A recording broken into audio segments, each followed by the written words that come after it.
Dhaggeeffattoota kabajamtoota YouTube chaanaalii kootii akkam jirtan naguma keessanii akka nagaa taatan abdiin qaba. Anillee nagaa kootii viidiyoon kaleessa yookiin viidiyoo kanatti aansee kanan hojjedhe jechuudha. Har'a isa kana aansee hojjedhe jechuudha. Kireemiin kaleessa viidiyoo yookiin YouTube koo jalatti gadhiisee maqaa isaanaaf ergi warri jettanii koomentii irratti na gaafachaa turtan ni jirtu. Maqaan kireemii kanaa yookiin kaartooniin kireemiin kun itti argamu keessi isaa yoo gubbaan isaatillee keessi isaatirree barreeffamni isaa isa kana remove hair jedhama jechuudha. Itti fayyadama gaaffii biraallee qabaattan na gaafadhaan siniin jedha. Kana fakkaata kaartooniin isaati jechuudha. Itti fayyadamaadha.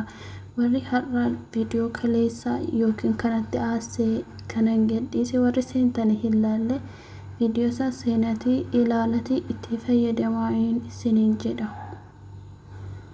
Like, share, comment gochuus dagatinadha. Warri maatinaaf hin taanellee seenati maatinaaf taadha.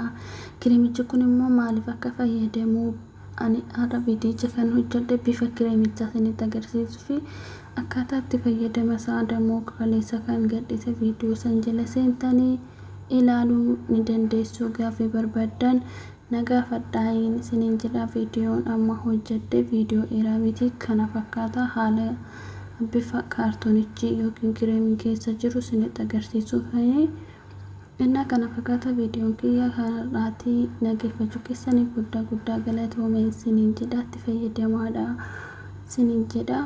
Bye bye.